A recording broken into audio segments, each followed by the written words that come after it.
Sitar actually is a form of veena. In the olden days, all the stringed instruments were known as veena.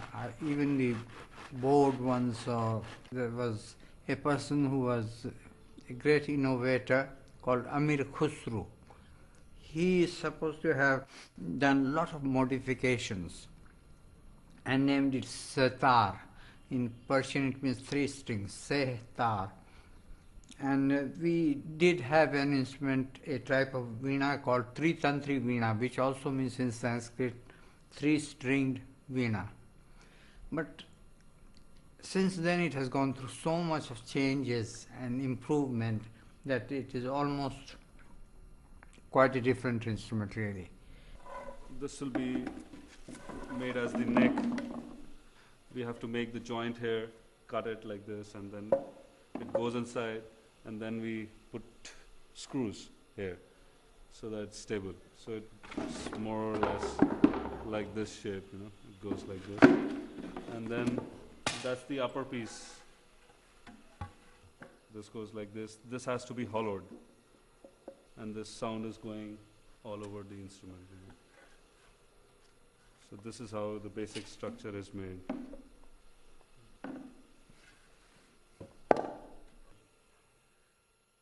The sitar, as you see nowadays, is mostly influenced by instrument makers from early 20th century.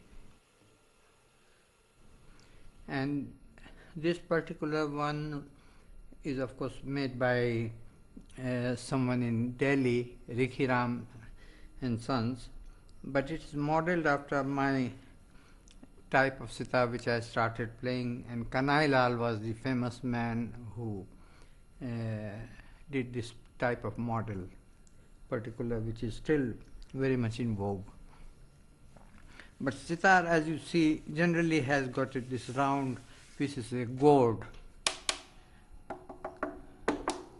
with a design made out of wood carving, as you see, and a lot of sometimes ivory inlay, sometimes different materials.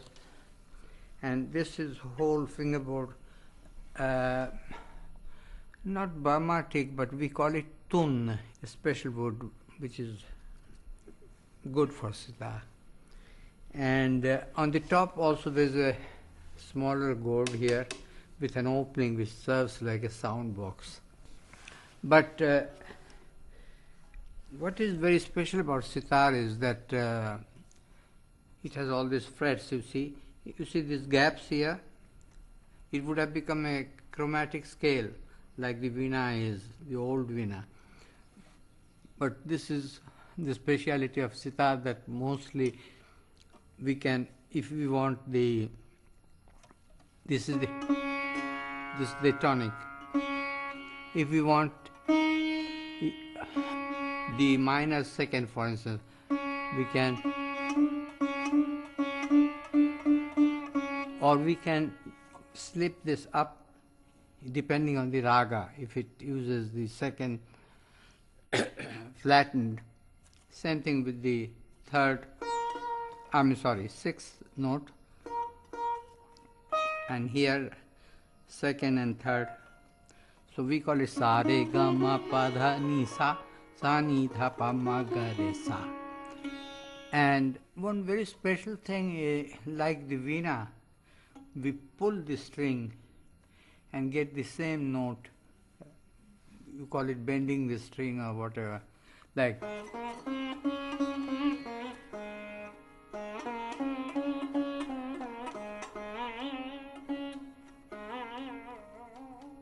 So this gives the effect of voice or a bowed instrument.